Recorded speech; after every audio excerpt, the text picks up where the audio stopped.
Bonjour. On vous retrouve chez vous. Merci. En principe, vous devrez être au tribunal et vous avez brillé aujourd'hui par votre absence au tribunal de Dixine délocalisé à la cour d'appel de Conakry. C'est très curieux. Je vous ai toujours dit que vous êtes un homme très vicieux.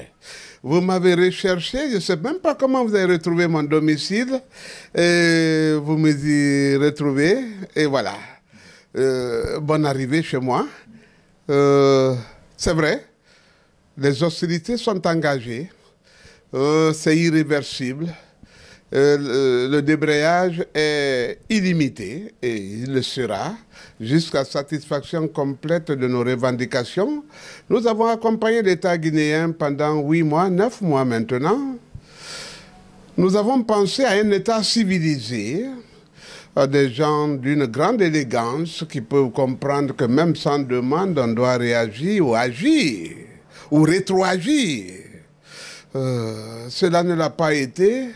Nous avons au crépuscule aussi parlé dans la discrétion avec les autorités pour leur dire que ce partenaire au temple indispensable à la tenue du procès, quel avocat est ignoré et qui passe le clair de son temps au tribunal, 3 jours sur 5, et ses clients, cet avocat, ses clients, n'ont aucun moyen, ils sont privés de leur solde, ne peuvent même pas subvenir aux besoins de leur ménage. Ils ne sont pas radiés des effectifs non plus, mais ils sont aussi ignorés. Et ils sont très gênés eux aussi de voir les avocats végéter dans une telle situation, alors que de l'autre côté, une loi leur accorde l'aide juridictionnelle. Cette aide est dégagée, d'abord la préparation du procès. Nous avions dit que ce pays n'était pas prêt à abriter le procès. On me prenait pour un pervers homme, un homme qui était toujours dans la contestation. On nous a dit que le 28 septembre. Le 28 septembre, le procès a été tenu, mais les réparations ont continué sur la maison. Et voilà l'édifice qu'on nous offre, qui ne permet même pas d'abriter les avocats constitués. Regardez les tablettes autour desquelles nous nous assemblons. On dirait que nous venons dans une salle d'informatique pour apprendre l'ordinateur. Nos affaires sont en bas, dehors. On n'arrive même pas à débarquer de notre voiture. Et les avocats qui n'occupent pas les premiers sièges sont obligés de se confondre aux spectateurs. Et parfois même quand ils occupent de l'autre côté, le président leur dit « Non, maître, ce n'est pas votre place ». De l'autre côté, le ministère public est une partie au procès. On se demande pourquoi nous n'avons pas été confortablement installés au même titre que notre adversaire. Est-ce une erreur de menuiserie qui a permis au ministère public de se hisser au même rang que le siège, les magistrats, sans être des leurs? Est-ce qu'une erreur de maçonnerie? On ne sait pas. Mais nous sommes toujours des commandeurs de décision. Nous plaidons. Et c'est vers le jury que nous nous adressons, nous tous. Mais pourquoi cette discrimination que le ministre de la Justice, garde des Sceaux, et de surcroît garde des droits de l'homme entretient? Priver les accusés du droit à la défense. Ça dit leur empêcher alors que les moyens financiers sont là. Parce que Maître Seck Sako, en quittant, avait tout établi, avait tout laissé en place. Mais sauf que le ministre de la Justice est clair là-dessus. La communauté internationale n'a pas tenu ses engagements. C'est le budget national, à travers donc le budget national, que le procès est en train d'être organisé. La Guinée n'est pas le seul pays de la planète où intervient la communauté internationale. Elle a déversé de sérieux fonds. De sérieux fonds.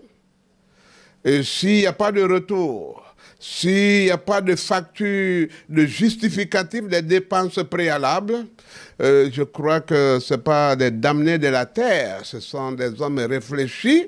Je crois que c'est un coup de poing qu'on donne à l'État pour s'assagir sans parler. Ce sont des grands diplomates. Ce sont des grands diplomates. Alors, l'État, notre souveraineté, qu'est-ce que nous en faisons si on ne peut pas payer même les avocats? Mais sauf que le ministre Charles White, suite à votre sortie sur Reflet Guinée, où vous aviez réclamé vos honoraires, il avait animé une conférence de presse, il a dit « Seuls les avocats commis d'office peuvent avoir quelque chose ». C'est un jeune magistrat, je crois qu'il a été surpris par le pouvoir. Je crois qu'il a été déraciné au premier enchérisseur. Il a perdu tous les repères. Ses pairs même ne semblent plus le reconnaître, cet homme. Quand il dit, et c'est un magistrat qui parle, et avoir son accession à cette responsabilité. Je vais d'ailleurs le présenter comme étant un mauvais serviteur du gouvernement. N'en déplaise, si le président peut m'entendre, il le saura, mais à ses dépens et tardivement s'il ne prend pas ses responsabilités. Qu'un ministre des droits de l'homme, ministre de la justice de surcroît, garde des sceaux de l'État, qui n'ignore pas tous les engagements de l'État à l'échelle nationale et internationale, que cet homme ignore l'aide juridictionnelle et surtout celle à apporter aux avocats, c'est-à-dire aux accusés même pour se défendre. Parce que voilà comment va intervenir l'aide. Elle va être attribuée aux accusés qui vont les rétrocéder aux avocats. C'est pourquoi ils sont solidaires de nous dans ce débrayage. Ils préfèrent encore rester en prison autant que cela sera nécessaire pour qu'au moins ils puissent honorer les engagements. On sait que vous avez écrit pour annoncer que si rien n'est fait, le 29 mai, vous alliez suspendre votre participation au procès. Est-ce que depuis lors, une rencontre a eu lieu, des négociations ont eu lieu entre vous et le ministère de la Justice et le ministre de la Justice? Lorsqu'il y a une déclaration de guerre, c'est-à-dire que la lettre que nous avons émise, et qu'il y ait une position de guerre, la guerre aura lieu. Il a fermé les poings. C'est le mutisme. C'est l'armée au pouvoir. Lui-même, il s'est transformé en militaire. Au lieu de les transformer en hommes de loi et à les faire abreuver aux sources du droit, de l'état de droit, de la démocratie. C'est en cela que ce monsieur nous étonne. Je crois que les dérives qui seront attribuées à ce régime seront à 90% dues à lui. Et ce sera très grave. Cet homme ne nous a jamais approchés et il n'y a même pas eu de solution d'approche. C'est-à-dire que nous, on lui a adressé une première correspondance avant son départ pour ses soins à l'étranger. Nous ne savons pas de quoi il souffre. Il disait que tout serait mis en place. Au retour, il a retourné la veste et dit que nous avons été omis de la grille. Ça veut dire qu'il veut exposer nos clients aux peines perpétuelles, peines criminelles à perpétuité, sans défense. Est-ce que ça risque pas aussi, est-ce que ce n'est pas un couteau à double tranchant votre démarche? Est-ce que finalement, ça ne risque pas de retourner contre vos clients qui croupissent toujours en prison? Est-ce que le fait de débrayer, ça ne retarde pas le processus? Pendant ce temps, ce sont vos clients qui sont en prison. Oui, l'humanité, la communauté nationale et internationale se rendra désormais compte que si cela est arrivé, que ce n'est pas pour la faute des clients, mais c'est parce que les moyens n'ont pas été mis à leur disposition pour faire face efficacement à leur défense. Vous voyez, un ministre des droits de l'homme qui empêche, malgré la loi qui existe, qui la viole. Mais c'est très dangereux. Et dans son département, il y a un département législation, une direction chargée de la législation. Tous les textes ne lui sont pas ignorés. Et puis il est le garde des sceaux de nos engagements à l'étranger, des chartes et des pactes auxquels nous avons souscrit et qui nous engagent.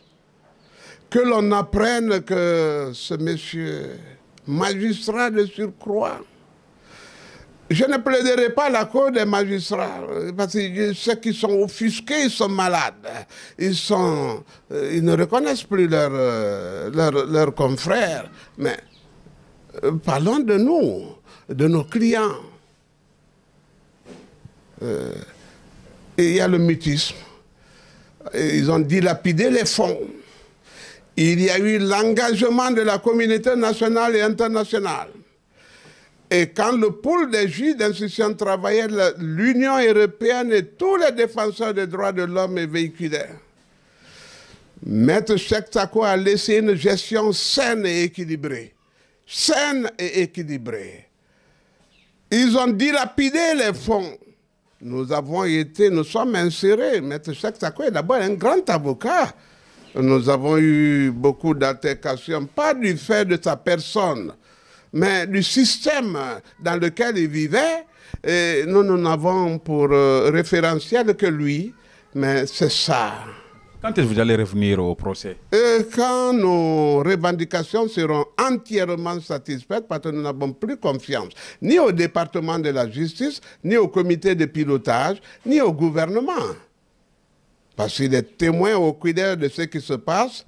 Et je crois que c'est le lieu d'interpeller le président de la République pour lui dire, le président de la transition, pour lui dire que si ce procès a été une œuvre salvatrice qui est même devenue un feuilleton, si la Guinée est en train de retirer à travers l'Afrique